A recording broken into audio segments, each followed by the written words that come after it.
Don't take them down with you. Surprise. Okay. Okay, where would you like?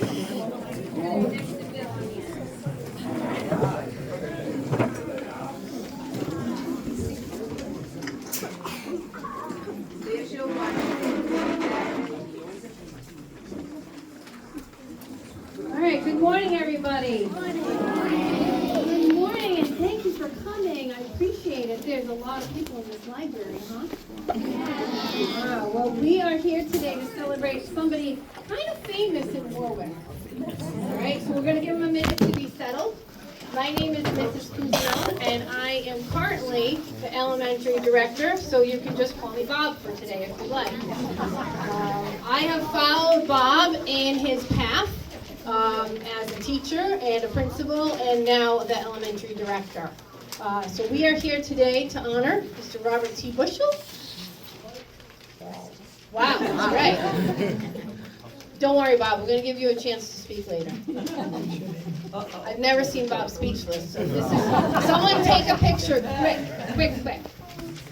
All right, so we just want to say welcome and thanks to everybody. I really appreciate the networking that went on. Donna approached Lynn and I the last couple of times we saw her, and we have been in the making of this for about a year and a half.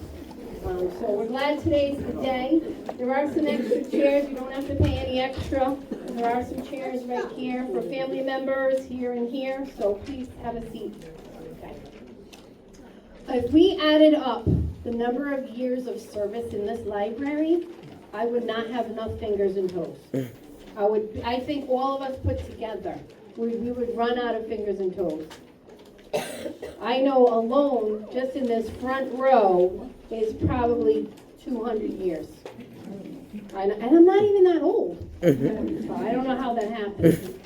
I do have one Mr. Bushell story that I will kick it off with. I know there are many Mr. Bushell stories, so if you're not on the agenda and you would like to speak, please speak.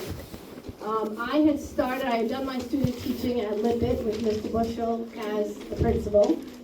And that following year, I got hired right away. He came down and he handed me a white piece of paper. And I said, "What's that?" He goes, "That's your pink slip." I go, "No, it's not. It's white." From then on, he said, "Put it in the bottom drawer. Don't worry about it. More than likely you'll be hired." Like, all right. Did a little bit of crying. That year I was hired. Calls me up. Says, "Great, you got a job." I'm like, "Okay, what grade?" He goes, "Well, that's what I need to talk to you about. It's a 3-4 split." I said, "What the heck is that?" He goes, "Well, like I said, half your kids are in 3rd grade and half your kids are in 4th grade, but do you want a job?" I said, "Yes, please." He said, "Okay, then you have a 3-4 split." What did I say? I said, "Thank you." First week of school goes by. Student teaching only prepares you about this much of the way for the real world. All the teachers are nodding, right? First week of school comes by, 3 o'clock, bell rings, kids leave. Bob comes down to my room, puts a box of Kleenex right on my desk, goes, "Go ahead." I said, "Go ahead, what?" He goes, "Start crying." I said, "What are you talking about?" He goes, "I can see it all on your face. Start crying." I was like, "Oh my God, oh, I don't know what I'm doing. They're everywhere." He said, "Listen, walk me through your day." I was like, "Okay." Well, they come in, there's 25 of them, they have coats and backpacks, they all go to the closet, they hang up their things. He goes, whoa. He goes, "They all go to the closet." He goes, "You think something might be off with that?" I said, "Well, I guess so." He goes, "You can't put 25 kids in the closet." He said, "You got to do like 5 at a time, have them go to their seats, do their unpacking, etc., etc." So that's the kind of leader Bob was. Bob was in our classroom all the time. He knew when you needed him, and he knew when you didn't need him. So today you're going to hear a lot of great things about Bob. All right, our next guest will be Lynn Dibber. Good morning, I'm Lynn Gamber, the Superintendent of Schools. I'd like to welcome all the distinguished guests and retirees back to honor our friend Bob. So I first met Bob when I became a principal in 1996. And Bob's a little intimidating. So I kind of kept quiet, kept my distance. But he was always student-centered. Every decision he made, he always in the back of his mind says, is this best for kids? And I know every decision he made. And he wasn't afraid to, if it wasn't best for kids, he was an advocate, and he wasn't afraid to say, no, we're not doing this, or he'd openly fight against a program or a curriculum. So he loved children just like you. But one day I was summoned to his office, so my knees were shaking, I was a nervous wreck, and who sits outside of his office but the sweetest woman in the world? So I'm like, Cindy, what does he want? And I could hear him with somebody else, and he was raising his voice, and I'm like shaking, and she's like, don't worry. So Cindy prepared me to go into the lion's den.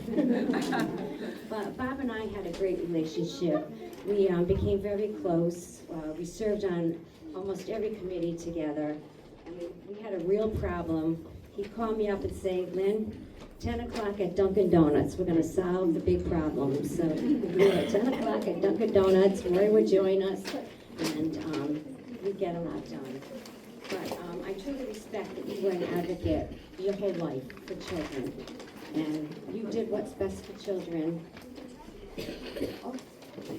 And during your tenure, we had a lot of changes. We had Common Core standards, we had the teacher evaluation, we had the new testing. There was a lot of changes during your tenure, and that was hard because as principals, we gave you a lot of pushback on that. Like, our plates are full. We can't fit anything else on our plate. But you guided us, you supported us, and you made it reasonable and easy to do. Not easy, but we did it. We worked together in teams, and so you taught me everything I know, and I was pleased to take your position when you retired. I was honored. I was honored to take your position because I love you and you mean a lot to me.